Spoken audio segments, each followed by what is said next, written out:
자, 그럼 이제 체계를 보셨으니까 두 번째 목차 보십시다. 자, 어디 보시면 되냐면 여기는 27페이지 보시면 되겠네.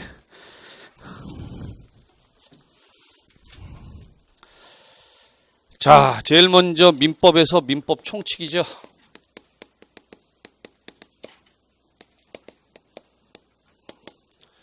민법 총칙에서 여러분들 공부하는 건 뭐냐면 권리요. 권리. 응? 권리요. 자, 그래서 거기 27페이지 보면 민법 총칙의 체계가 나와 있죠. 제일 첫 번째 통칙 있죠. 통칙은 신경 쓰지 않아도 돼요. 다음 주에 이제 할 거예요. 통칙은 말 그대로 통하는 거거든. 근데 이게 왜 필요하냐면, 자, 민법 총칙은 우리가 오해를 할 수가 있어요. 민법 총칙은 말 그대로 하면 민법의 총칙처럼 보이잖아요. 그렇죠? 근데 민법은 아까 어떻게 나눠진다? 재산법과 가족법으로 나눠진다. 그럼 민법 총칙이 민법의 총칙이면요. 민법 총칙은 재산법에도 적용되고 가족법에도 적용되는 것처럼 보이잖아요. 그렇죠? 근데 민법 총칙은 민법의 총칙이 아니고요. 재산법의 총칙이다. 그러니까 어디만 적용된다? 재산법에만 적용되고 가족법은 적용된다 안 된다? 안 된다 안 된다. 그게 그 밑에 써져 있는 얘기. 27페이지 맨 밑에 써져 있는 얘기 있죠? 그게 그 얘기예요. 민법 총칙은 민법의 총칙이 아니라 뭐의 총칙이다? 재산법의 총칙이니까 어디만 적용된다? 재산법에만 적용되고 가족법은 적용된다 안 된다? 안 된다. 자, 그러니까 통칙은 왜 통칙이냐면 다 통하는 거거든. 그렇죠? 그러니까 총칙하고 통칙의 다른 점은 뭐겠어요? 통칙은 다 통하는 거니까 통칙은요. 재산법도 적용되고 가족법도 적용되고 다 통하죠? 글쎄요? 그런데 총칙은요. 뭐인 총칙이다? 재산법의 총칙이니까 어디만? 재산법만 적용된다. 가족법은 적용된다 안 된다? 안 된다. 글쎄요? 그래서 민법 총칙에서 뭐 한다고요? 권리하니까 제일 먼저 나오는 게 목차는 언제나 제일 먼저 나오는 게 뭐다? 의. 그러니까 제일 먼저 나올 게 뭐예요? 권리의 의.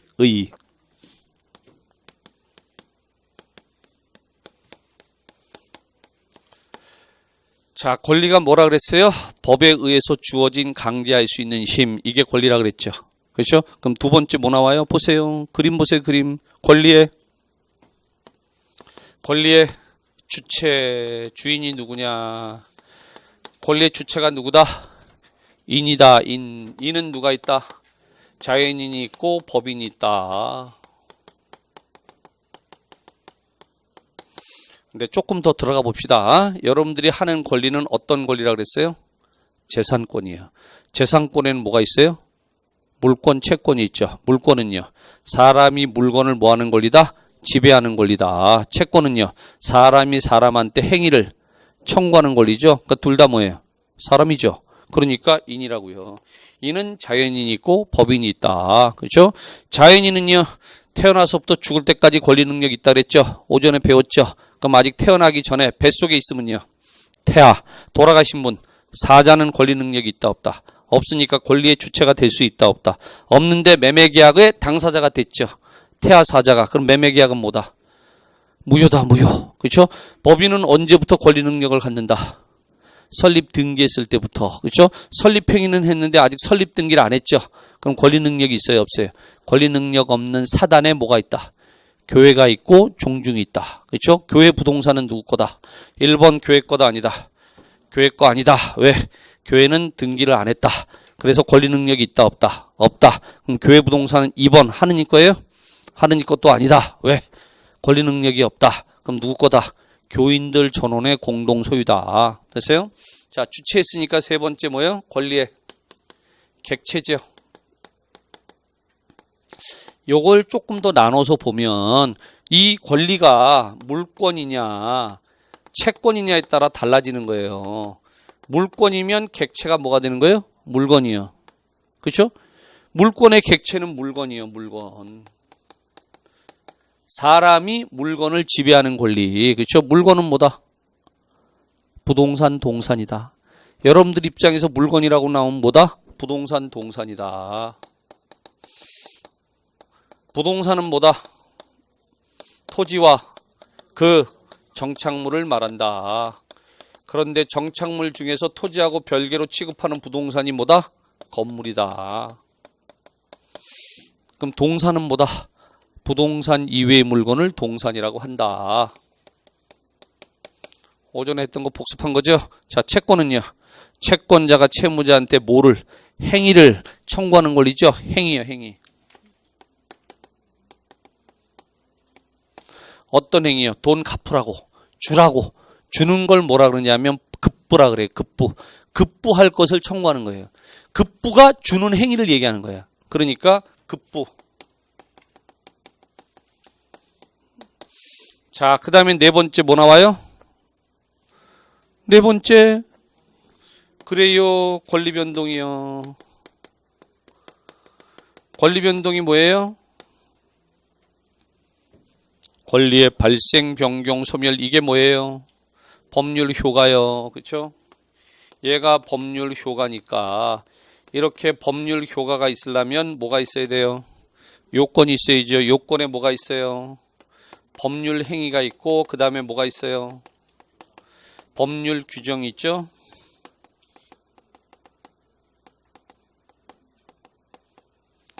자, 민법 총칙에 있는 법률 규정 딱 하나 있어요. 뭐 있어요? 거기 보세요. 그림에 그려져 있잖아. 뭐 있어요? 소묘효. 거기 그림을 보면 맨 끝에 자, 법률행위 있고 기간은 내가 신경 쓰지 말라 그랬잖아요. 그러면 소묘효는요? 법률행위 아닌 거니까 뭐예요? 법률 규정이죠. 그렇죠? 그러니까 자, 법률 규정에 해당하는 거 하나 있어요. 소묘효. 자, 이 중에서 우리 시험 범위는 어디가 시험 범위다? 통칙도 시험 범위 아니고 주체도 아니고 객체도 아니고 어디만? 여기 법률 행위만 시험 범위다. 얘만. 그렇죠? 법률 행위만 시험 범위니까 다시 이 법률 행위 중에서 뭐가 시험 범위다? 그래요. 효력 요건이 시험 범위다. 효력 요건을 갖춘 거다, 갖추지 못한 거다. 갖추지 못해서 뭐요? 무효 아니면 취소할 수 있는 법률행위가 우리 시험범위다. 무효 아니면 취소할 수 있는 게 시험범위다. 그래서 효력요건에 제일 먼저 뭐가 나온다? 일반적 효력요건 제일 먼저 당사자 있죠? 당사자. 당사자는 어때야 된다? 이게 여러분들 공부하는 순서 뭐라고요? 목차. 그렇죠? 그래서요. 당사자는 권리 능력이 있어야 되고 그 다음엔요. 의사 능력이 있어야 되고 그 다음엔요.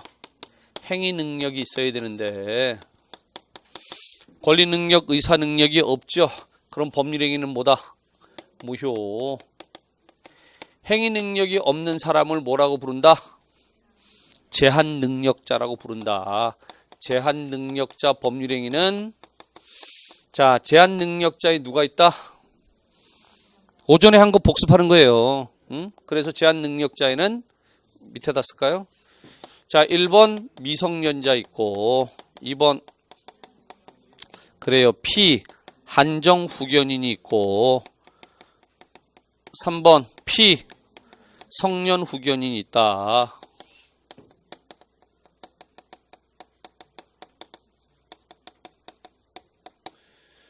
근데 이 둘은 능력이 같다 그랬죠?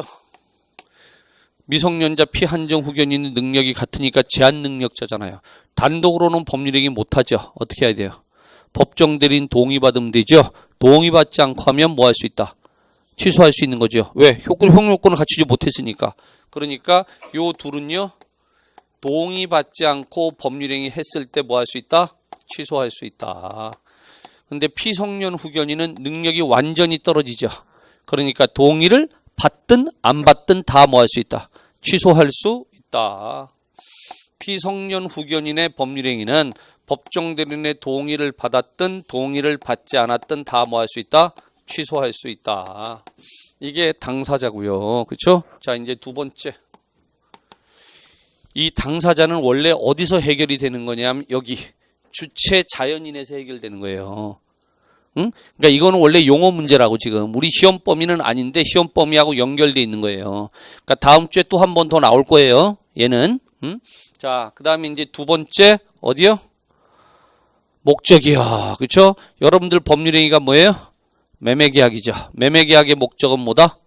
매매다. 매매는 뭐 하는 거다? 매매는 재산권 이전 대금 지급해 주는 게 어때야 된다? 1번 확정돼야 되고, 2번 가능해야 되고, 3번 적법해야 되고, 4번 사회적 타당성이 있어야 된다. 이게 목차다. 목차 순서. 응? 그래서 여러분들 시험 범위는 여기서부터 시작이에요. 여기 목적서부터 여러분들 시험 범위라고 나오는 게. 응? 요거는 원래는 당사자 저 앞부분에서 해결하는 거야. 주체에서. 그러니까 2번 목적 재산권 이전 대금 지급해 주는 게 1번 확정돼야 되고, 2번 가능해야 되고, 3번 적법해야 되고, 4번 사회적 타당성이 있어야 된다.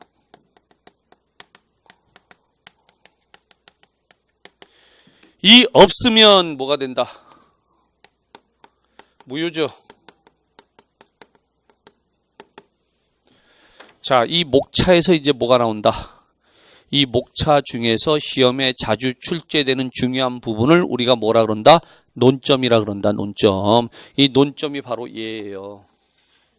얘가 논점이에요. 그럼 얘는요, 논점이 아니에요. 아니죠. 그러니까 얘네들은 어떻게 하면 돼요? 무슨 소리인지 말기만 알아듣고 바로 넘어가면 된다. 근데 얘를 안 하면 안 되느냐? 해야 돼. 왜 해야 되냐면 얘는 어디 가면 나오냐면 뒤에 가면 계약법에 가면 또 나와요. 그러니까 여기서는 아니지만 뒤에서는 필요해. 그러니까 어차피 하기는 해야죠. 그렇죠? 그러나 깊게 하실 필요는 없죠. 깊게 하실 필요는 없고 뭐만 하면 된다. 낱말 뜻만 알면 된다. 개념만 잡으면 된다. 의의만 알면 된다. 무슨 소리인지만 알면 된다. 아세요? 그래서 확정은 뭐다? 확실하게 정해져야 된다. 그렇죠? 정해지지 않으면 무효지. 가능 반대말이 뭐예요? 불능이죠. 불가능하면 무효지 뭐. 적법은 뭐예요? 강행규정 위반하면 안 된다. 강행규정 위반하면 뭐다? 무효다 이거예요.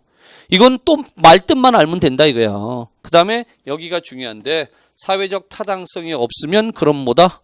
얘를 불법이라 그래요. 불법. 응? 불법에 두 개가 있어요. 103조가 있고 104조가 있어요. 그래서 103조가 뭐다? 반사회 질서 법률행위. 104조가 불공정한 법률행위. 얘가 논점이라고요. 그래서 얘가 별이 두 개, 얘가 별이 하나죠. 별이 하나라는 얘기는 출제 가능성이 있다. 우리 시험에 나온 적이 있다. 그러니까 또 나올 수도 있다. 별 하나. 별 두 개는요. 우리 시험에 나온 적도 있고 다른 국가고시에서 나온 적도 있고 시험에 자주 나온다. 출제 가능성이 높다. 출제 가능성이 높다. 별 두 개. 그럼 별 세 개는요. 안 나오면 장 지진다. 안 나오면 장 지진다. 해마다 어찌됐든 간에 문제가 한 문제씩 나온다.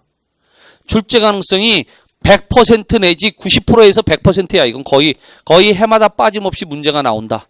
이렇게 해마다 문제 빠짐없이 나오는 것만 다 모아도요. 28개에서 30개예요. 그럼 여러분들 합격에 필요한 점수가 24개잖아요. 그것만 해도 충분히 합격할 수 있다고. 응? 자, 그래서 별 하나, 별 둘, 별 세 개가 있다. 다 매겨놨어요. 자, 그럼 이제 목적했으니까 그 다음에 세 번째 뭐다? 세 번째 의사 표시한다. 그럼 일반적 효력 요건 끝났죠. 이제 특별 효력 요건 네 번째 뭐 나와요? 일반적이지 않은 거, 다른 법률행위하고 다른 거 대리하죠. 대리. 그렇죠? 그래서 네 번째가 대리고요. 다섯 번째가요. 효력 요건 갖추지 못하면 무효 아니면 취소할 수 있죠. 그래서 무효와 취소.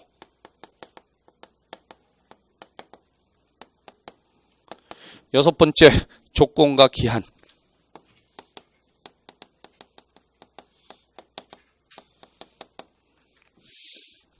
여러분들 내년 시험이 몇 회인지 아세요?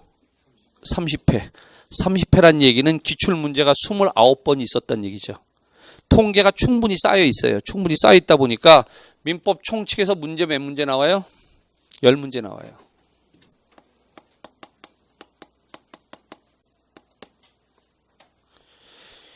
시험령에는 민사특별법은 15% 내외 요것만 나와 있어요. 민사특별법은. 그런데 그거 빠지더라도 이렇게 해마다 문제가 나온 거 보니까 총칙은 보통 10문제가 나오더라고. 10문제가 나오는데 여기요. 요거는 이제 시험 범위 아니니까 여기서부터죠. 목적. 그렇죠? 여기서 보통 문제가 2문제 나와요. 이걸 우리가 법률행위라 그래요. 법률행위. 여기 목적에서 2문제 나와요. 2문제 나오면 뭐 나오겠어요? 103조, 104조 나오겠죠? 이게 잘 나와요. 그러니까 얘가 중요한 거라고. 의사표시가 몇 문제 나오냐? 2문제 나와요. 의사표시에서는 여러분들 논점 80을 보면 논점이 5개가 있어요. 진위 아닌 의사표시, 통정의 표시, 차고, 그 다음에 하자 있는 의사표시, 의사표시 효력 발생. 요렇게 5개 중에서 2개. 그러니까 올해 나온 문제도 마찬가지였어. 그러니까 작년이죠. 이미 29회 때도 마찬가지였어요.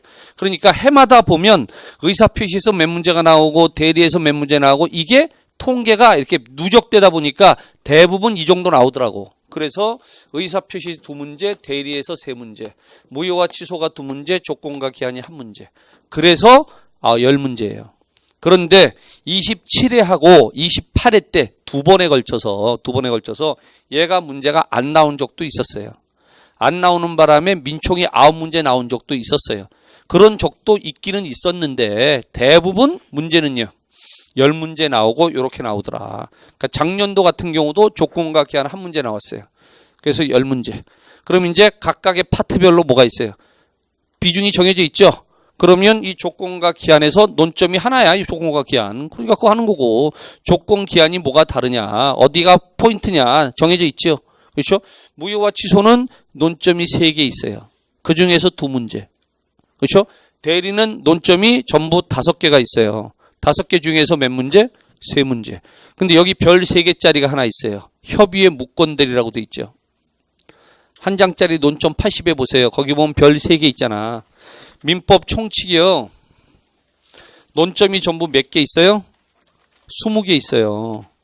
20개 중에서 지금 10문제 하는 거예요. 그런데 그 중에서요. 별 3개짜리 하나밖에 없어요. 총칙에서는 못밖에 없어요. 그래요. 협의의 무권들이죠. 얘가 별 3개죠. 근데 뭐라고 써져 있어요? 그래요. 사례요. 거의 사례 문제로 80%가 나와요. 그럼 우리가 공부를 어떻게 해야 돼요? 사례로 해야죠. 올해 시험, 작년도 시험도 역시 사례로 나왔어요. 문제가. 그러니까 이렇게 별 3개짜리는 웬만하면 내가 남발을 안 해요. 왜? 남발하면 잘못하면 어떻게 되니까? 지져야 되니까. 아니 누가 누가 어떻게 되면 장 지진다 그랬다가 안 지져갖고 막 난리 났었잖아. 그러니까 별 3개를 남발하면 끝나고 난 다음에 야 안 나왔다 지져라 그럼 지져야 되잖아. 그럼 손에 붕대 갖고 강의해야 되잖아. 그래서요 남발을 안 한다니까 엄격하게 딱 해갖고서 민법 총칙을 하나. 그렇죠? 그래서 총칙이 공부하기가 조금 쉽지가 않아요. 왜냐하면 별 3개짜리가 하나밖에 없으니까 해야 될 게 많다고. 그래서 총칙에서 특히 뭐가 중요하다? 목차가 중요한 거야. 왜? 총칙은 말 그대로 총칙이잖아요. 그러니까 공부하고 나면요. 돌아서면 잊어버려. 뭘 했는지를 몰라. 그런데 목차를 알면요. 돌아서도 뭐는 남아요. 목차는 남지. 그렇죠? 내가 한번 돌아서 볼게. 아까 그랬잖아. 수업 시간에 안 돌아서고 이러고 간다고. 응? 그런데 돌아섰어. 자, 총칙은 뭐 해요? 총칙에서 여러분들 뭐 해요? 법률행위 해요. 법률행위. 그 중에서 뭐 해요? 효력 요건 갖추지 못해서 무효 아니면 취소할 수 있는 거 해요. 그럼 목차가 생각날 거 아니야. 제일 먼저 당사자, 2번째 목적, 목적은 확정 가능 적법 사회적 타당성, 3번째 의사표시, 4번째 대리, 5번째 무효와 취소, 6번째 조건과 기한. 그렇죠? 그럼 여기 또 목차가 있어. 의사표시도 목차가 5개 있는데 그 5개 목차가 다 논점이야. 목차 5개가 다 논점이야. 진위 아닌 의사표시, 통정의 표시, 차고, 사기의 강박, 그 다음에 효력 발생. 이게 논점이야. 응? 그러니까, 자, 요렇게 해야 돌아서도 뭐예요? 민총은 뭘 하는 거구나. 그게 남지. 그렇죠? 근데 이거를 강조해서 말씀드린 이유가 이제 2번째 갑시다. 물권법이요.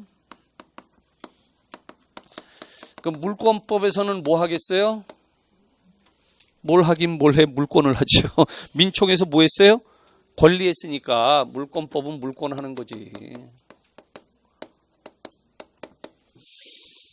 체계가 반복된다고요. 컨트롤 C, 컨트롤 V요. 자, 생각해 보세요. 민법에 총칙이 있죠. 그렇죠? 그럼 물권법에도 뭐가 있어요?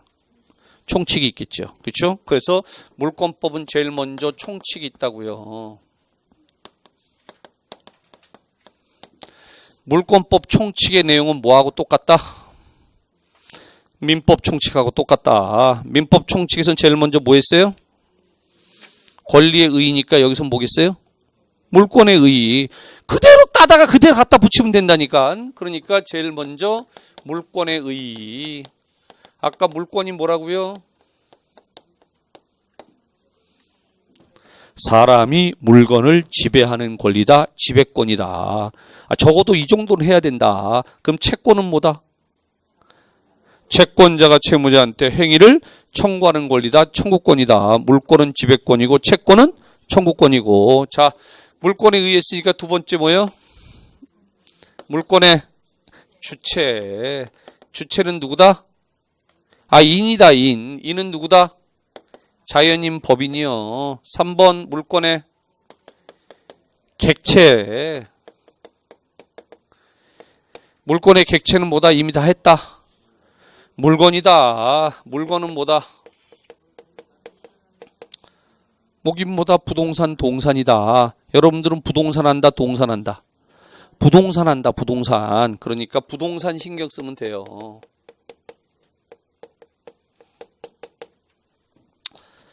부동산은 뭐다? 토지와 그 정착물, 그 다음에 건물. 그렇죠? 자, 이제 네 번째 뭐예요? 그래요. 네 번째가 물권 변동이죠. 여기요. 권리 변동이니까 여기 물권법에 가면 물권 변동이죠. 그렇죠? 그래서 자, 물권 변동인데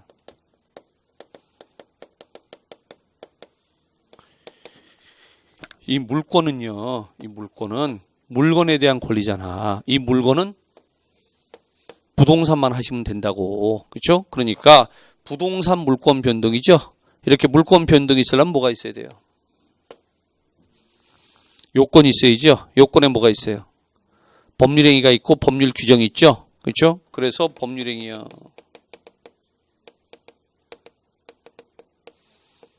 법률 규정이요.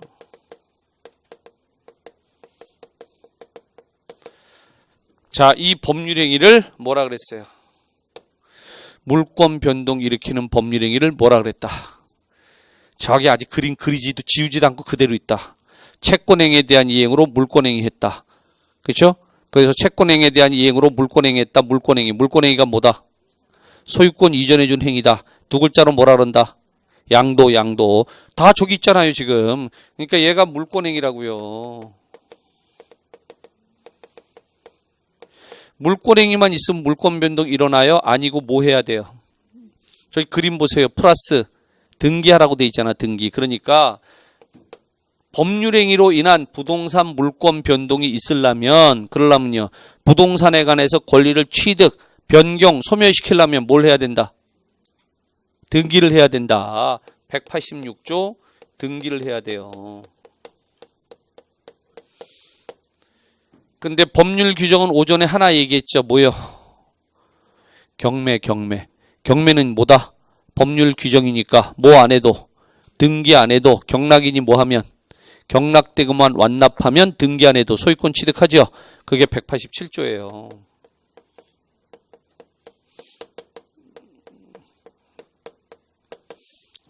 그러니까 체계를 봐야 되는 이유가 만약에 여러분들 시험 범위가 민법 총칙에서 법률행위라고 법률행위만 했다 이거예요. 이거 있는 걸 몰라. 그럼 물권법에 가면 어차피 나와요, 안 나와요? 바로 나와요. 그러니까 우리 큰 틀이 이거라고요. 지금 법률행위 법률 규정이거든. 성질이 같아야 달라요? 성질이 다르지. 법률행위는요. 의사 표시한 대로 법률효과 발생하고 법률 규정은요. 말 그대로 법률 규정에 따라 법률효과 발생하니까 성질이 다르잖아. 그러니까 물권법에서도요. 법률행위는 뭐 해야 돼요? 등기를 해야지 물권 변동 일어나지. 근데 법률 규정은요. 등기를 안 해도 물권 변동 일어난단 말이에요. 얘는 해마다 무조건 문제 하나 출제되는 별 3개짜리예요. 등기를 요하는 물권 변동이냐, 등기를 요하지 않는 물권 변동이냐. 이 중에서 여러분들은요. 등기를 요하는 거 그걸 어디 가서 하는 거예요? 그걸 공시법 가서 하는 거잖아. 그렇죠? 그러니까 일부만 하는 거지 공시법에서는. 그러니까 법률행위, 법률 규정 이렇게 나눠진단 말이에요. 됩니까? 구조가 뭐하고 똑같아요? 민법 총칙하고 똑같잖아요. 그렇죠? 다만 총칙이 권리 변동인데 얘는요. 물권 변동이고 총칙이 법률행위인데 얘는요. 물권행위고. 그렇죠? 그것만 다른 거잖아, 지금. 용어만. 다 내용은 같은 거라고 지금. 자, 물권법 총칙했으니까 이제 뭐 해요? 물권법. 각칙하겠죠, 각칙.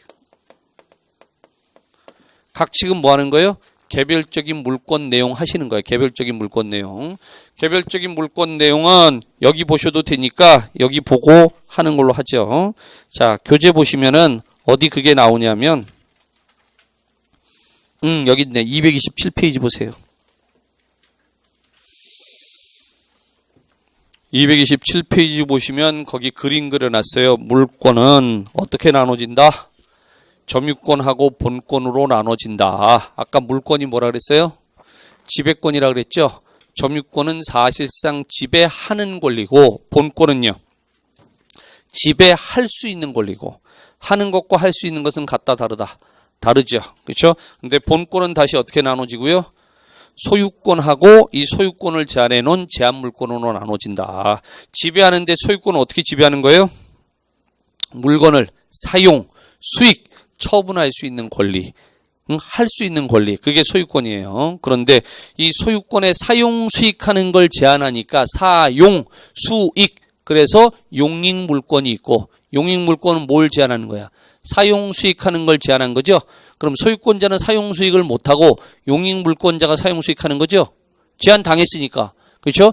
처분하는 것을 제한하면 그걸 뭐라 그런다? 그걸 담보물권이라 그런다. 그래서 용익물권에 뭐가 있고 지상권이 있고 지역권이 있고 전세권이 있고 담보물권에 뭐가 있고 유치권이 있고 질권이 있고 저당권이 있어요. 이 중에서 질권은 어디다 하는 거냐? 동산에 하는 거거든요. 그러니까 질권은 우리 시험범위에서 빠져요.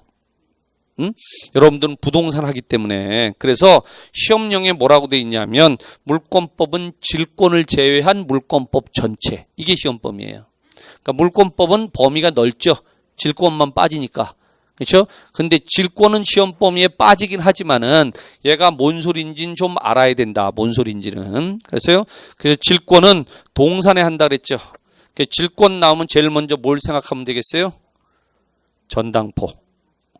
전당포. 그게 질권 설정하는 거예요. 전당포가 잘 기억이 나지 않는다. 뭔지 모르겠다. 그러면 아저씨. 원빈 주연의 아저씨. 아저씨를 보면 원빈이 뭐로 나와요? 전당포 주인으로 나와요. 아, 그게 질권 설정하는 거야. 응? 그러니까 그거 딱 떠올리라고. 아, 잘 모르겠어. 질권이 뭔지를 모르겠다. 그럼 그거 떠올리라고요. 그런데 동산 질권이 있고 무슨 질권이 있냐면 권리 질권이 있어요. 권리 질권이. 응? 그래서 권리 질권을 좀 설명을 드릴게. 그게 뭐냐면 그 권리가 채권 질권이거든요. 자, 갑이 을한테요. 1억을 지금 돈을 빌려요. 돈을 빌리는 걸 1억을 대차한다 그래. 돈을 빌려요. 그럼 얘가 채무자고요. 돈을 빌려주는 을이 채권자예요. 이렇게 돈을 빌려줄 때 얘는 절대 그냥 빌려주는 게 아니라 항상 뭘 잡는다? 담보를 잡는다. 담보를. 응? 그러니까 담보 물권이라고 하는 건 항상 뭘 전제로 하는 거냐면 얘가 얘한테 뭐 받을 게 있어요. 1억 원 받을 채권이 있죠. 항상 담보 물권이란 얘기는 항상 얘가 얘한테 돈 받을 거 있는 채권이 있다고. 채권이. 담보가 되는 채권이 먼저 있어서 그걸 우리가 피담보 채권이라 그래요. 피담보 채권이 뭐예요? 담보가 되는 채권이요. 얘가 얘한테 1억을 빌려줬으니까 얘는 1억에 대해서 얘한테 채권이 있잖아. 그래서 피담보 채권을 담보하기 위해서 그래서 담보 물권을 설정하는데 보통은요. 이 갑이 가지고 있는 X 부동산에다가 뭐 설정하는 거예요? 저당권 설정하는 거지. 대부분은 저당권을 해요. 저당권을. 그런데 얘가 부동산이 없어. 부동산이 없으니까 저당권을 설정할 수 있어요? 없어요? 없어요. 그렇죠? 근데 얘가 얘한테 1억을 예금을 들어놓은 게 있어요. 갑이 을한테, 을이 은행이라고, 저당권자가 은행이니까. 그래서 1억을 예금 들어놓은 게 있으니까 예금을 담보로 해서 대출을 받을 수가 있다고. 예금을 담보로 해서. 이 예금이 뭐예요? 얘가 얘한테 1억을 받을 거 있는 채권이 있는 거죠. 예금을 들어놨다는 얘기는 얘가 언제든지 얘한테 1억 달라 그럴 수 있는 채권이 있는 거잖아. 그 채권을 담보로 해서 뭐 한다? 지금 질권을 설정한다고요. 돈을 대출을 받는다고. 그러니까 우리가 흔히 예금 담보라 그러죠. 부동산 담보가 아니고 예금 담보. 예금 담보면 얘가 지금 얘한테 1억의 예금 통장 가지고 있죠. 예금 통장 앞 페이지에다가 빨간 색깔로요. 입질 이렇게 도장을 팡 찍어요. 질권을 설정했다. 입질이 고기가 물었다 이 소리가 아니고 질권을 설정했다. 그래서 빵 찍어요. 찍는 게 뭐 하는 거예요? 공시. 공시를 한 거라고 공시를. 그렇죠? 그러면 지금 이 1억의 예금이 담보로 잡힌 거죠. 담보로 잡힌 거니까 예금을 인출하면 돼 안 돼? 인출하면 담보를 빼가는 거잖아. 담보가 줄어드는 거잖아. 그러니까 예금을 빼가면 돼 안 돼? 안 되죠. 그래서 못 빼게 하려고 이렇게 공시를 하는 거죠. 그럼 이제 예금을 못 빼갖고 가니까 처분하는 게 어떻게 돼 있어? 제한이 되는 거죠. 예금을 못 빼갖고 가잖아요. 그렇죠? 그러니까 처분하는 게 뭐가 돼? 제한이 되는 거잖아. 그렇죠? 그러니까 용익물권은요. 사용 수익하는 것을 제한하는 거고 그럼 담보물권은요. 처분하는 것을 제한하는 거지. 됩니까? 자, 그래서 얘는요. 물권은 점유권과 뭐로 나눈다? 본권으로 나눈다. 본권은요. 소유권하고 뭐로 나눈다? 제한물권으로 나눈다. 제한물권은요. 이 소유권의 사용 수익하는 것을 제한하면 용익물권이고 처분하는 걸 제한하면 담보물권이고 용익물권에 뭐가 있다? 지상권이 있고 그 다음엔요. 지역권이 있고 그 다음엔요. 전세권이 있고 담보물권은요. 유치권이 있고 그 다음에요. 질권이 있고 그 다음엔요. 저당권이 있고 그래서 물권법은 문제가 몇 문제 나오냐면 14문제 나와요.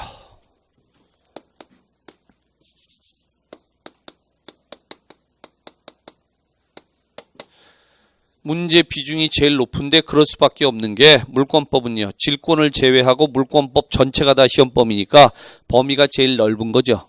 그러니까 문제도 제일 많이 나와야지. 그런데 14문제인데 총칙 있죠. 여기서 4문제 나오고요. 각칙 있죠. 여기서 몇 문제 나오겠어요? 10문제 나오겠죠.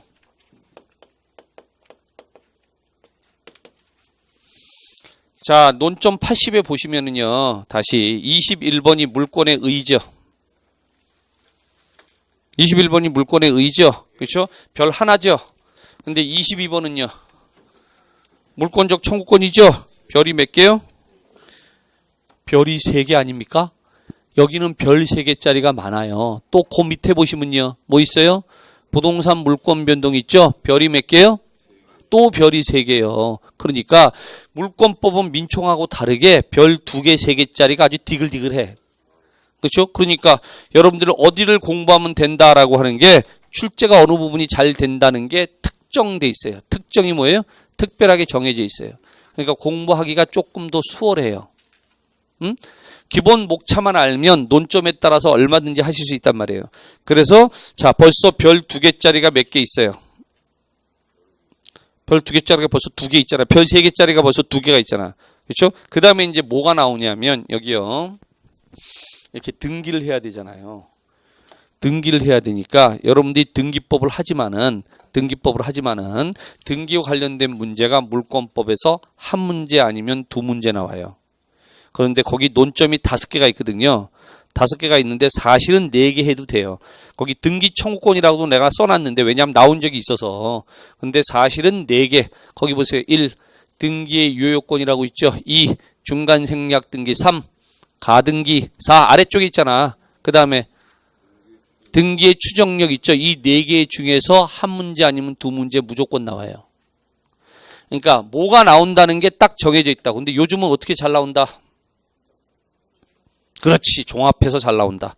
다음 중 등기에 관한 설명 중 사실과 다른 것이 이렇게 종합해서 잘 나오는데 그런데 딱 4개라고요.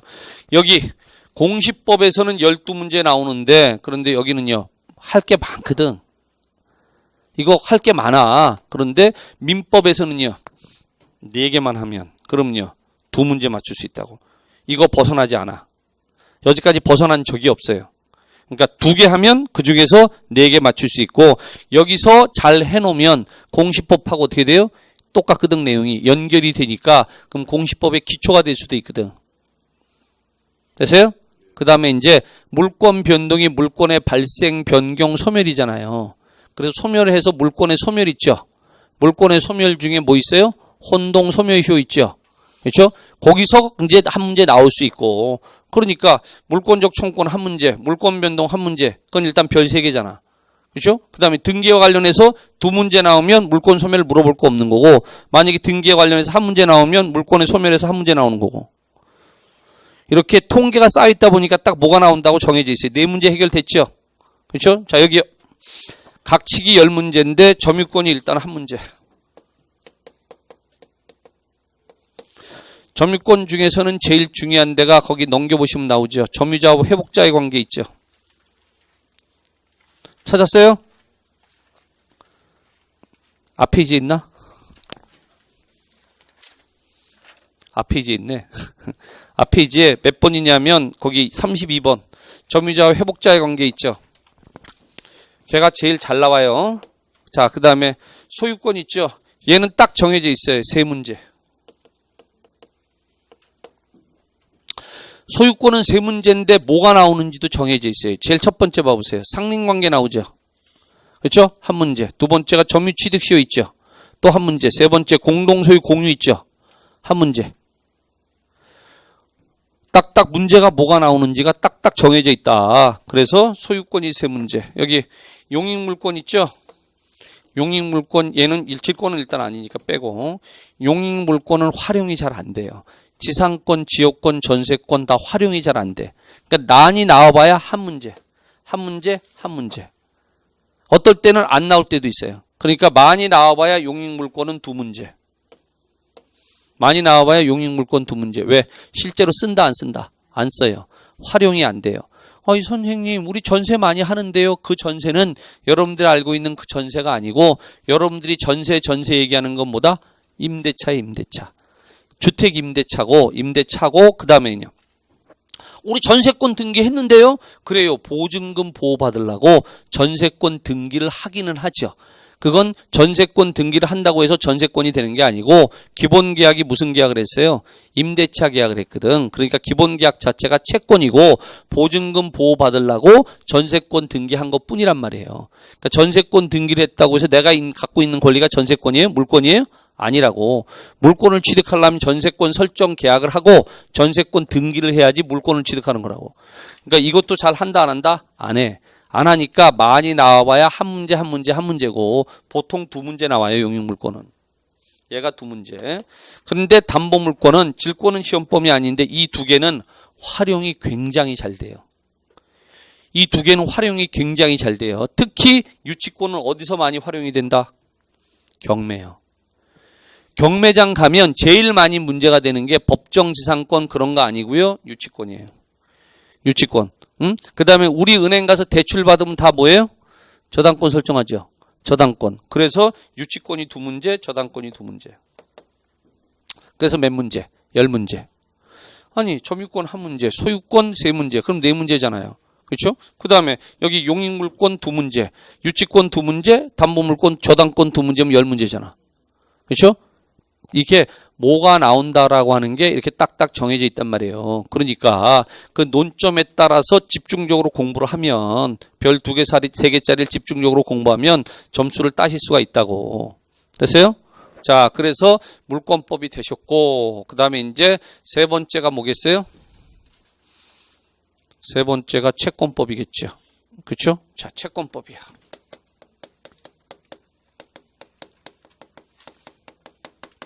여기서 요걸 좀 얘기해 드릴게. 우리가 이걸 이제 목차라 그러는데 순서를 잡을 때 보통 제일 1편 그래, 편. 편 밑에 뭐라 그러냐면 장 그래요. 장 밑에 절 그래요, 절. 그러니까 민법은 1편이 민총이고요. 2편이 물권법이고요. 3편이 채권법이죠. 3편이 채권법인데 이 채권법은 장이 5개로 돼 있어요. 그래서 1장이 총론이고요. 2장이 계약이고요.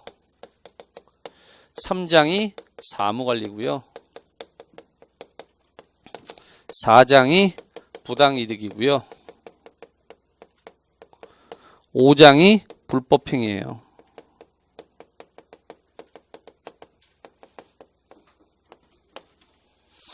자, 이렇게 말씀드린 이유가 조문이 이렇게 돼 있어요. 조문이. 자, 그러면 1장이 총론이니까 2장서부터 5장까지는 뭐겠어요? 1장이 총론이니까 2장서부터 5장까지는 강론이겠죠. 각칙이겠지. 응? 아니, 총칙 각칙이잖아. 지금 얘가 각칙이요. 그럼 각칙은 또 어떻게 돼 있어요? 여기요. 2장이 계약이고 3장이 사무관리, 4장 부당이득, 5장 불법행위. 그러니까 2장 계약이 뭐겠어요?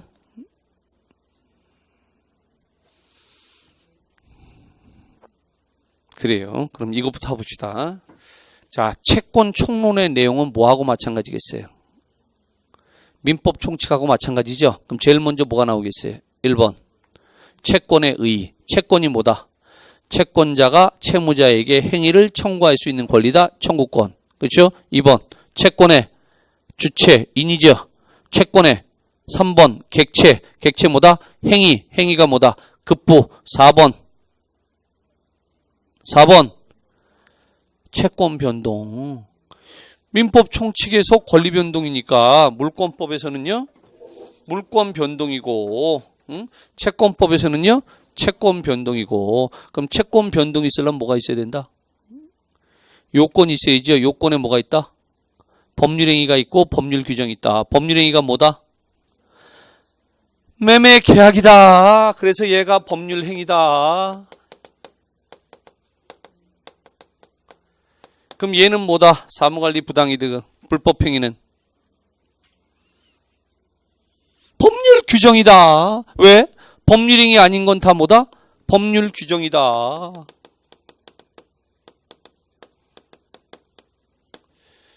그래서 매매 계약에 의해서 뭐가 성립했어요? 저기 있잖아요. 대금 지급 청구권, 소유권 이전 청구권, 채권이 발생했잖아. 채권 변동을 일으켰잖아. 채권 변동 일으킨 매매 계약이 뭐라고요? 채권 행위요. 그렇죠? 그럼 여기요. 사무관리는 필요 없는데 여기요. 부당이득은 오늘 했으니까 부당이득은 뭐라 그랬어요? 부당하게 이득 본 거다. 왜 부당하다? 법률상 원인이 없어졌으니까. 왜 원인이 없어졌다? 무효 취소가 됐으니까. 취소했다. 뭐가 됐다? 소급해서 무효가 됐으니까 양 당사자는 서로 뭐 할 수 있다? 부당이득 반환 청구권이라는 채권이 생긴다. 부당이득이라는 법률 규정에 의해서 부당이득 반환 청구권이 발생을 했다고요. 그럼 불법행위는 뭐예요? 불법행위는 불법하게 행위한 거죠. 아니 뭘 그렇게 어렵게 생각해. 의사표시는 뭐예요? 아, 의사를 표시하는 거야. 부당이득은. 아, 부당하게 이득 본 거야. 그럼 불법행위는. 아, 불법하게 행위한 거지. 그래서 조문에 이렇게 나와 있어요. 고의 또는 과실로 인한 위법행위로 타인에게 손해를 가한 자는 손해를 가하는 행위가 불법행위라고요. 그럼 어떻게 줘야 돼? 손해를 배상할 책임이 있다. 이렇게 돼 있어. 그러니까 가해자는 피해자한테 손해를 배상할 책임이 있으니까 피해자는 가해자한테 뭐가 생겨요? 손해배상 청구권이라는 채권이 생기는 거다. 얘는 손해배상 청구권 채권이 발생했고 얘는요. 부당이득 반환 청구권 채권이 발생했고 요거는 시험범위 아닌데 사무관리는 뭐다? 사무를 관리해 준 거다. 사무관리가 뭐야? 사무를 관리해 주는 거지. 사무를 관리하는데 조금 더 붙이면은 법률상 의무가 없어요. 사무관리 안 해줘도 되는데 해줬다고요. 예를 들면 앞집 사는 사람이 나한테 와서 집을 좀 봐달래. 나 집 봐줄 의무 있어 없어? 없지. 내가 그 집 뭐 식모야? 내가 왜 그 집에 봐줘? 그런데 의무 없는데 집 좀 봐달래. 그래서 내가 그래 봐줄게. 그럼 어떻게 봐줘야 돼? 잘 봐줘야죠. 잘. 끓어서 넘치는 거 있으면요. 가스불도 꺼주고. 택배가 오네? 그럼 택배 어떻게 해야 돼요? 받아줘야죠. 근데 착불이네?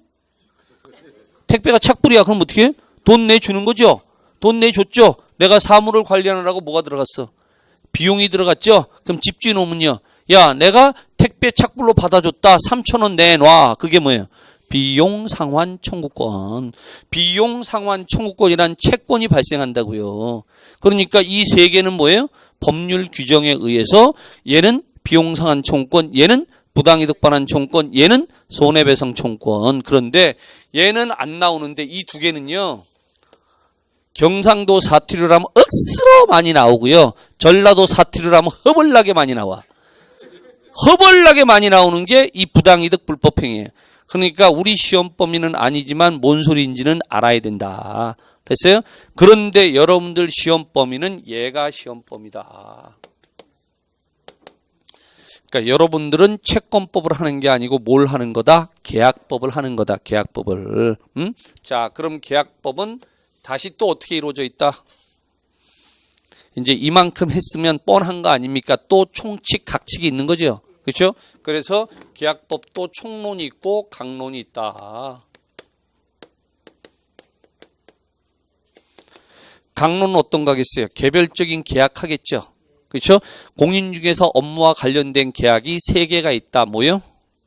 매매, 교환, 임대차 이 3개만 하면 된다.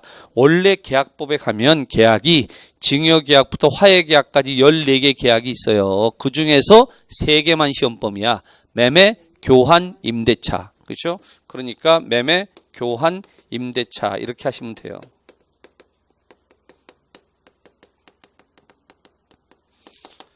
그러니까 사실은요. 여러분들이 민법을 다 배우는 게 아니야. 다 배우면 차라리 나아. 다 배우는 게 아니고 중간에 이렇게 뭐예요? 띄엄띄엄 배우잖아요. 민법 총칙은요.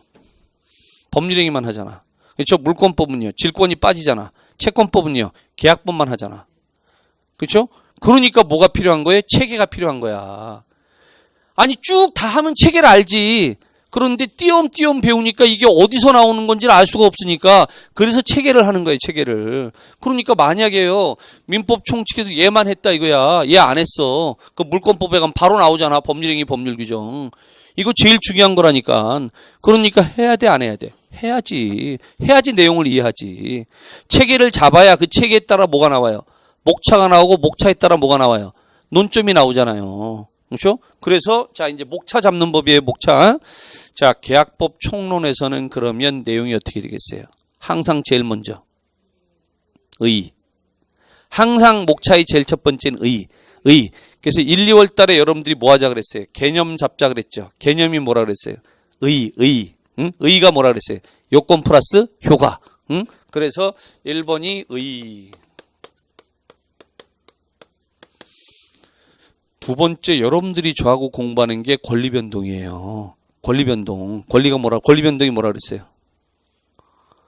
권리의 발생, 변경, 소멸이다. 그러니까 항상 이거 공부하는 거야. 제일 먼저 발생. 그러면 계약의 발생, 계약의 성립, 계약의 취득 중에서 3개 다 비슷한데 뭐가 제일 좋아요? 계약의 발생이 좋아, 계약의 성립이 좋아, 계약의 취득이 좋아. 성립이 제일 낫지 않아요? 그러니까 두 번째가 계약의 성립이요.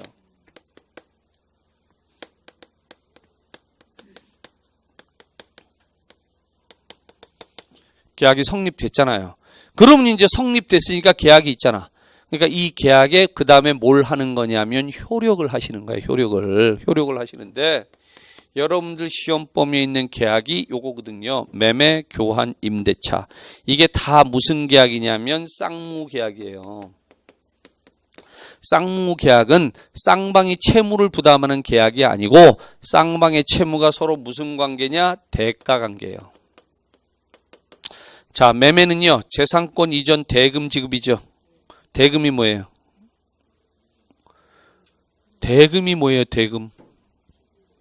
대금. 큰 피리를 대금이라고도 하는데 대금. 재산권을 이전해주는 대가로 나는 너한테 금전을 지급해주겠다. 금전이 뭐라 그랬어요? 돈이요, 돈. 법에서 돈 안 그러고 금전이라 그래. 그러니까 대가로 뭘 준다? 돈을 준다. 그러니까 재산권 이전과 금전 지급이 뭐다? 대가 관계다. 아세요? 그럼 임대차는 뭐 하는 거예요? 임대차는 임차하는 거예요. 임대는요. 사용 수익할 수 있게끔 빌려주는 거죠. 임대인이 사용 수익할 수 있게끔 뭐 해줘야 돼? 고장난 거 있으면 고쳐줘야죠. 그럼 임차인은요. 임차죠. 임차 거꾸로 해봐요. 차임이요. 그래서 뭘 지급해? 차임을 지급하는 거죠. 왜? 대가로. 임대인이 나한테 사용 수익할 수 있게끔 해주니까 나는 대가로 뭘 주는 거예요? 차임을 지급하는 거죠. 그러니까 대가관계죠. 그럼 임대인이 만약에 안 고쳐주면요. 나는 차임 안 줘도 되는 거죠. 대가잖아. 임대인 수선을 안 해준다고. 겨울에 지금 보일러가 고장났는데 안 고쳐준다고. 그럼 나는 월세 내 안 내? 안 내도 된다고. 왜? 대가관계니까. 임대인이 사용 수익할 수 있게끔 고쳐주니까 내가 뭘 내는 거예요? 월세를 내는 거야. 근데 임대인이 지금 안 고쳐준다니까? 그럼 나는요. 월세 안 준다니까? 그게 대가관계라고, 대가관계. 그러니까 이걸 우리가 쌍무계약이라 그래요. 그래서 쌍무계약의 효력을 한다고요. 이 쌍무계약의 효력에서 뭐가 나오느냐? 동시행의 항변권이라고 하는 게 나오고,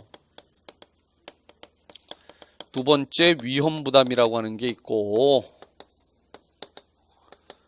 세 번째 제3자를 위한 계약이라는 게 있어요.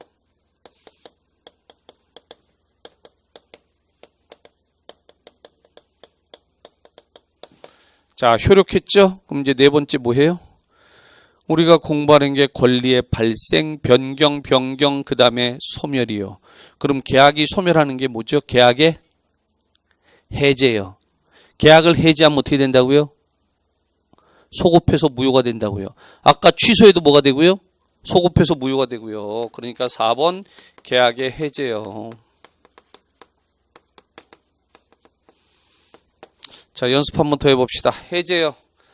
해제에서 제일 첫 번째 나오는 목차가 뭐겠어요? 의요. 아니, 이거를 알면 다음번에 어떤 내용이 나올 것이라는 게 예측이 가능하잖아. 그럼 전체적인 그림이 딱 그려진다고요. 항상 우리가 하는 게 제일 먼저 의하고 개념. 두 번째요. 권리 변동이잖아요. 권리 변동이 뭐예요? 발생, 변경, 소멸이잖아. 그럼 해제권에 뭐가 좋을까요? 해제권의 성립이 좋아요? 취득이 좋아요? 발생이 좋아요? 발생이 좋지 않아요? 그렇죠? 그러니까 두 번째 해제권의 발생이요.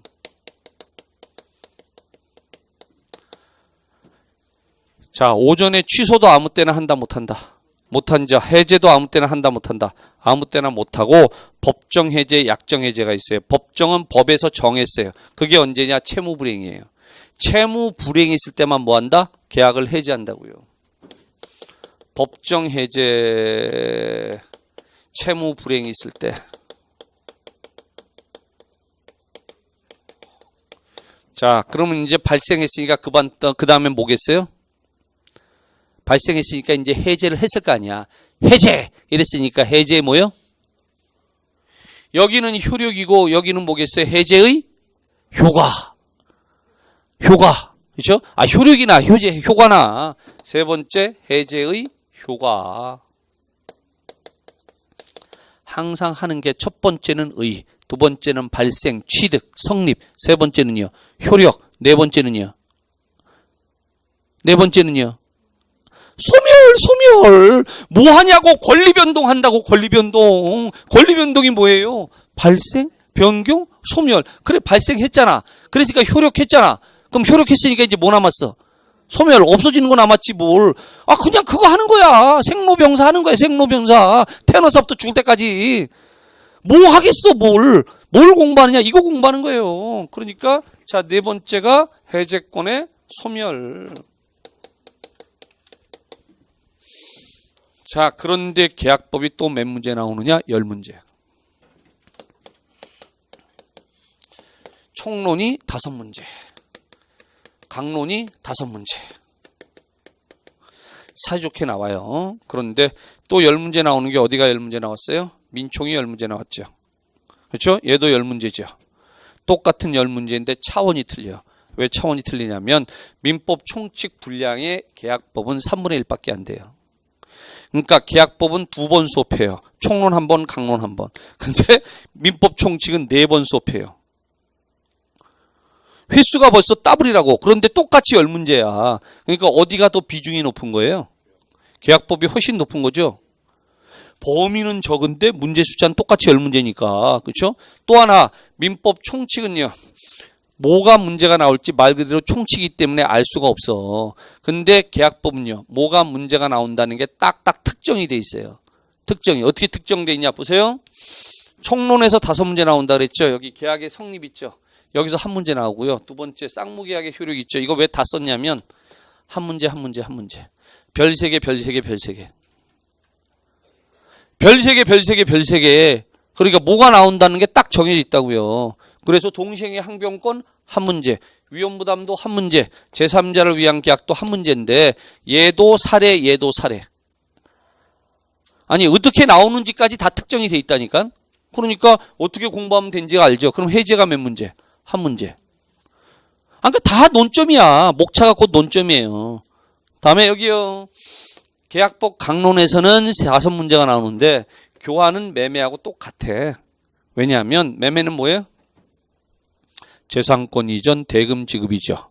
교환은 이렇게 하세요. 앞으로 물물 교환이요.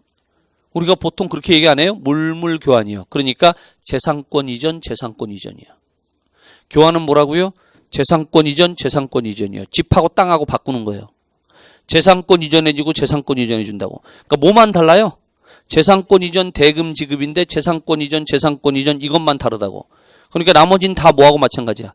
매매하고 쌤쌤이야. 그러니까 교환을 물어봐도 얘는 매매 묻는 거야.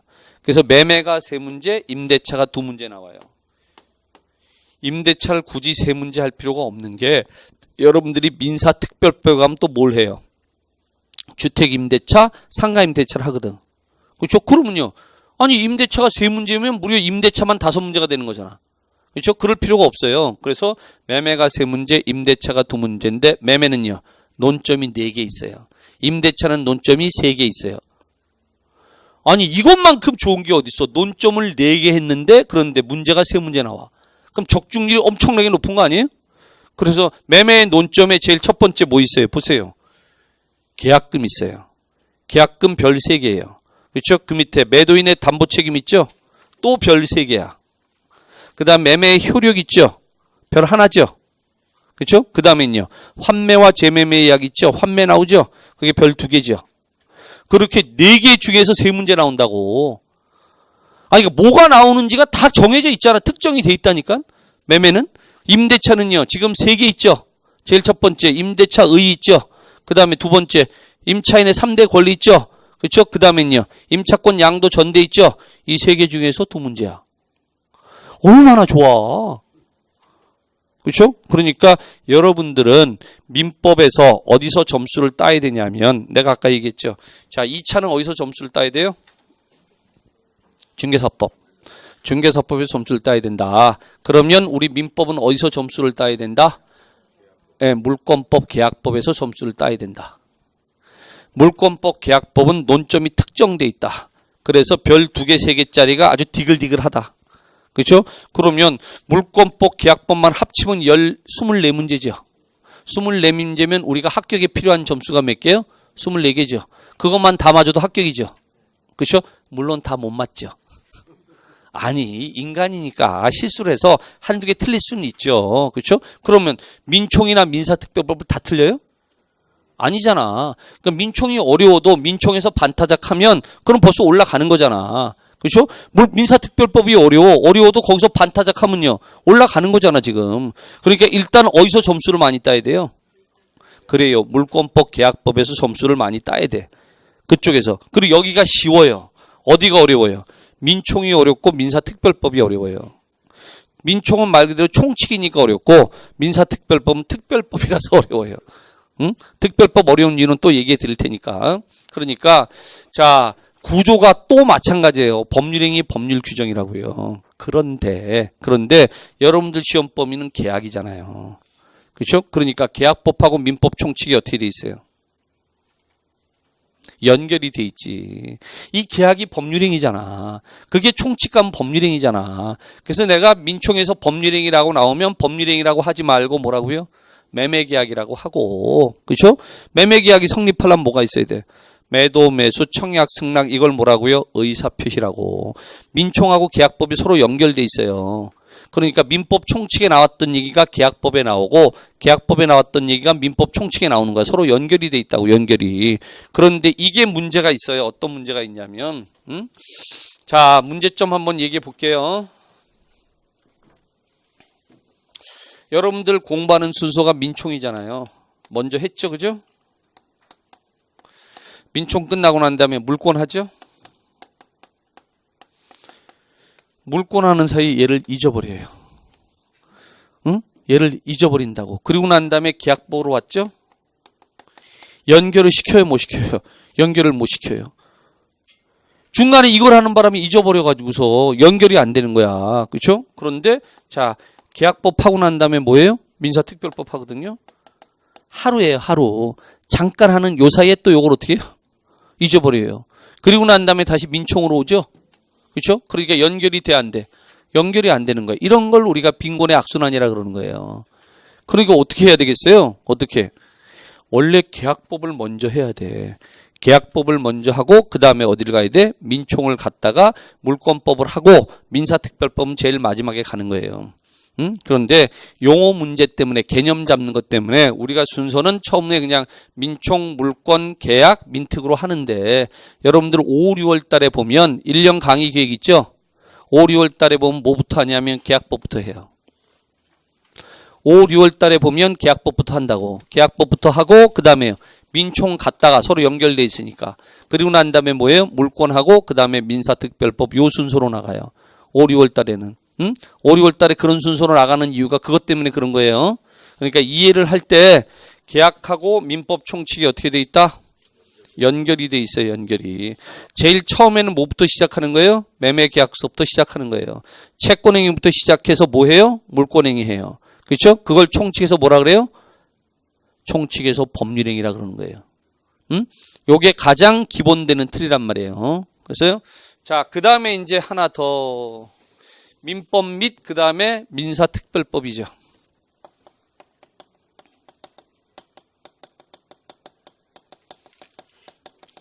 그럼 민사특별법은 몇 문제 나오겠어요? 6문제 나옵니다. 15% 내외니까 6문제예요. 여러분들이 해야 되는 법은 5개예요. 그런데 이제 법 이름들이 길거든요. 기니까 우리가 줄여서 부르죠. 줄여서 부르는 건 평상시 그렇게 부르는 건 좋은데 완벽한 이름은 알고 있어야 돼. 풀 네임은 알고 있어야 돼요. 그래서 제일 첫 번째 주택임대차 보호법이죠.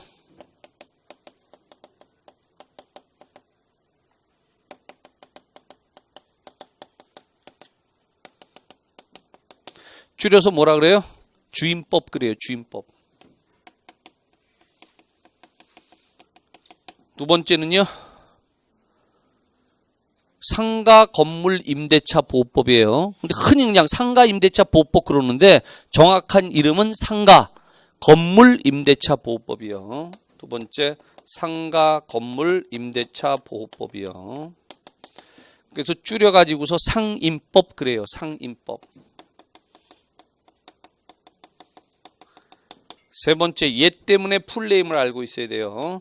가등기 담보 등에 관한 법률이 있어요. 가등기 담보 등에 관한 법률 줄여서 가담법 그래요. 그런데 가등기 담보 이게 중요한 게 아니라 가등기 담보 등에 등이 있잖아. 등이. 그럼 가등기 담보 말고 다른 거 하나 더 있죠. 가등기 담보 등에 관한 법률 그랬으니까 가등기 담보도 있고 다른 것도 있다는 얘기잖아. 등 그랬으니까 등 예? 그러니까 가등기 담보만 있는 게 아니라 양도 담보도 있다고요. 에 관한 법률. 그런데 얘를 만약에 이름을 줄여서 가담법 그러면 가등기 담보만 생각할 거 아니야. 가등기 담보만 있는 게 아니라 다른 것도 있다고. 응? 등이 있다고 등이. 그걸 가담법 그래요. 네 번째가 집합건물법 그러는데 풀네임은 집합건물 소유 및 관리에 관한 법률이에요. 집합건물 소유 및 그 다음에 관리에 관한 법률. 그래서 줄여가지고서 집합건물법 이렇게 부르는데 왜 풀네임을 알아야 되냐면 집합건물 소유가 하나 있고 관리가 하나 있을 거 아니야.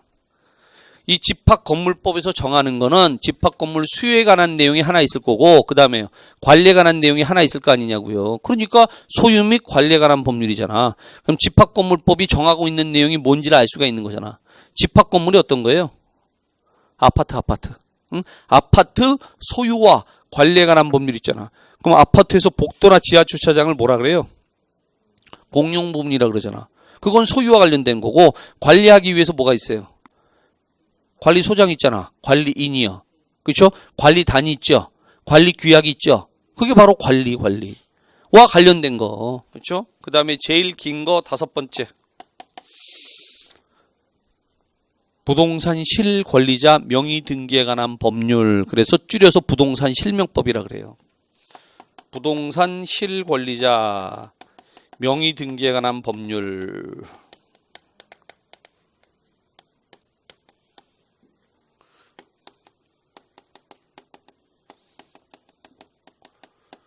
줄여서 뭐라 그런다? 부동산 실명법. 자, 그러면요. 민사특별법은 문제가 6문제 나오는데 법은 5개 해야죠. 견적이 나오죠. 그럼 어떻게 나와요? 한 법당 한 문제죠. 그렇죠? 그럼 한 문제 맞추려고 법을 하나 하는 거죠. 그렇죠? 그러니까 어떻게 해야 되겠어요? 잘. 그렇죠? 잘 어떻게? 양을 줄여야죠. 아니, 공법은요, 법 5개에 40문제야. 그것도 양이 많다고 하는 거 아니야. 근데 민법은 민법 및 민사특별법인데, 민사특별법만 5개야. 근데 이 민사특별법이 몇 문제 나온다고요? 6문제 나오니까, 그러니까 잘 해야 된다고, 계획을 잘 세워야 된다고. 그러니까 민사특별법은 어떻게 해야 된다? 한 법당 한 문제씩 나오니까 양을 줄여야죠. 그렇죠? 줄일 때 뭘로 줄여요? 밑도 끝도 없이 막 줄여? 밑도 끝도 없이 막 줄여 그냥? 아니고 기출문제가 많이 나온 부분 위주로 해야지. 기출문제가 많이 나온 부분은 또 뭐야? 문제가 나올 수 있다는 얘기잖아요. 그렇죠? 그러니까 선정할 때 논점은 기준이 뭐냐? 기출문제예요. 기출문제. 기출문제를 위주로 하는데 여기서 주의할 게 하나 있다. 여기서. 나는 이렇게 얘기를 잘하는데 범인은 범죄 현장에 반드시 다시 나타나요. 들어본 적 있죠? 그렇죠? 그러니까 기출문제 나왔던 건 또 나온다 안 나온다? 또 나와요. 문제가 나오는데 여기서 중요한 거는 우리가 공부를 자꾸 거꾸로 하려고 그러는데 기출문제 답으로 나온 거 있죠? 걔는 답으로 절대 안 나와요. 한 번 답으로 나온 건 다시 답으로 안 나와요. 그러니까 뭐가 답으로 나오지 않았던 거. 답으로 나오지 않았던 게 다음번에는요. 말을 바꿔서 다음번에는 답으로 나오는 거야. 그러니까 범인은 범죄 현장에 반드시 다시 나타나는데 어떻게 나타난다? 그대로 나타나는 게 아니고 변장하고 나타나요. 변장을 하고 나타나니까 우리는 변장한 놈 찾으면 되죠. 변장 어떻게 해요? 범죄 현장에 다시 나타난다고 어떻게 변장을 해? 일단 변장하는 제일 쉬운 거 마스크 끼고. 그렇죠? 까만색 마스크. 제가 무슨 연예인이야? 까만색 마스크 끼고. 두 번째 선글라스 끼고. 세 번째 모자 쓰고. 변형해서 나타난다고. 그러니까 우리는 어떻게 하면 돼요? 범죄 현장에 딱 기다리고 있는 거죠. 시험에 많이 나오는 부분이 논점이라고 논점 80개 적어줬잖아. 그 중에서요 어떤 거 하는 거예요? 시험에 나온 거 안 나온 거? 안 나온 거. 시험에 안 나온 거. 나온 건 답으로 안 나와. 안 나온 게 어떻게 나온다? 말이 바뀌어서. 그렇죠? 변장하고 나타나니까 범죄 현장에서 마스크 낀 놈, 선글라스 낀 놈, 그 다음엔요 모자 쓴 놈, 그거 잡으면 되죠? 범인 잡는 거 쉬워요. 그렇게 하면 양이 줄어든다 안 줄어든다? 양이 줄어듭니다. 그렇게 해서 시험에 잘 나오는 지문들만 모아가지고서 논점별로 정리한 게 그게 정답이 빵꾸 듣는 민법 지문이에요. 그래서 정답이 빵꾸 듣는 민법 지문은 어떤 순서로 돼 있냐면 그거 벌써 사셨네? 어떤 순서로 돼 있어요? 우리 논점 순서대로. 우리 논점 순서대로. 그래서 시험에 나왔던 지문들 있죠? 주로 답이 되지 않았던 지문들 있죠? 다른 국가고시에서 나온 지문들 있죠? 모아가지고서 넣어놓은 거라고요. 모아가지고서. 그 페이지가 몇 페이지예요? 82페이지. 이거 민법을 그럼 82페이지로 줄여놓은 거 아니야? 물론 이제 그냥 줄인 게 아니고 이렇게 반 쪼개져 있어. 네? 이쪽 합쳐서 한 페이지야. 그러니까 양이 작은 내용은 아니야. 그렇죠? 그런데 혼자 공부하면요 외롭고 쓸쓸하잖아. 그렇죠? 그래서 어떻게 해놨어요? 내가 다 수업을 해서 녹음을 해놨어. 녹음을 해서 뭘 만들어놨냐? mp3 파일을 만들어놨어요. mp3 파일이 어디 있어요? 오늘 숙제로 내준 카페 있어요.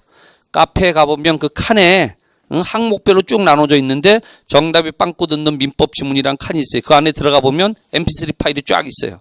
다운로드 받아 가지고서 압축을 딱 풀어 갖고서 그 다음엔요 스마트폰에다 넣는 거죠. 넣어 가지고서 지하철 타고 다니면서 버스 타고 다니면서 듣는 거야 이제. 그러면요 1월 달부터 들으면 시험 볼 때까지 몇 번 듣겠어요. 한 달에 한 번만 들어도 10번 들으면 다 외울 거 아니야. 중요하게 나오는 지문을 빨리 외우면 어떻게 할 수 있어요? 찍을 수 있죠. 얘가 답이야. 찍을 수 있죠. 그럼요. 시간 내 문제를 풀 수 있겠지. 여러분들한테 가장 중요한 게 뭐예요? 시간이 부족한데 시간이 부족한 걸 해결하기 위해서는요. 문제를 빨리 풀어야 되잖아요.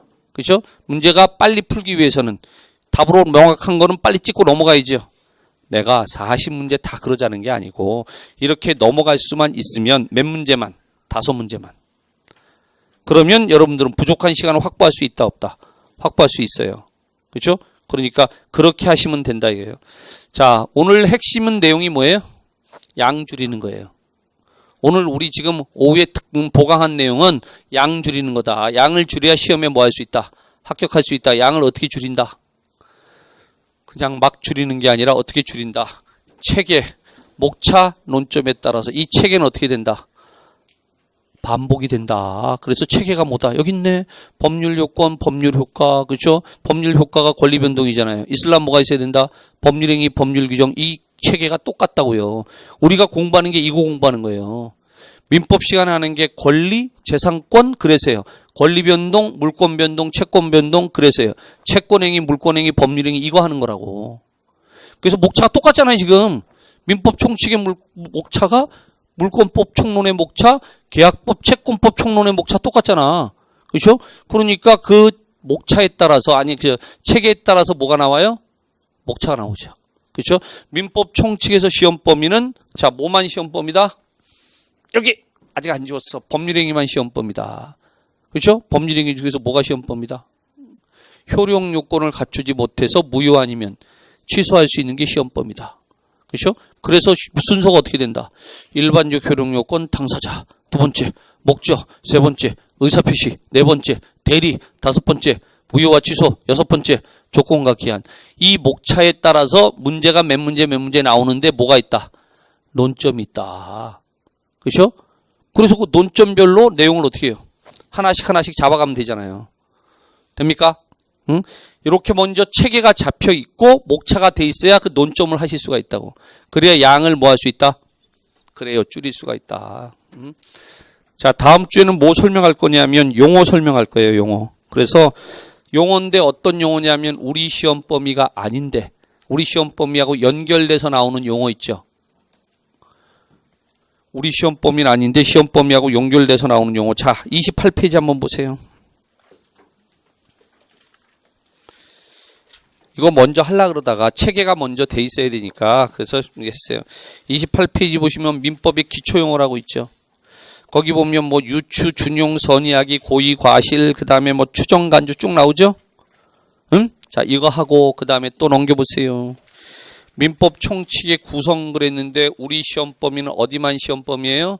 법률행위만 시험 범위가 통칙도 시험 범위 아니고 주체도 아니고 객체도 아니고 소멸시효도 아니잖아요. 아니지만 어떻게 돼 있어요? 우리 시험 범위하고 연결돼 있죠. 그러니까 뭔 소리인지 알아야 되죠. 그렇죠? 그래서 요 내용이 들어가 있는 거고 요 내용 쭉 설명해 드릴 거예요. 다음 주에는. 했어요? 그래서 체계 한 번, 용어 한 번. 자, 체계는 되셨고 왜 체계 하신 거예요? 양 줄이려고. 감 잡혔어요? 자, 그럼 오늘 마치겠습니다. 자, 수고 많으셨습니다.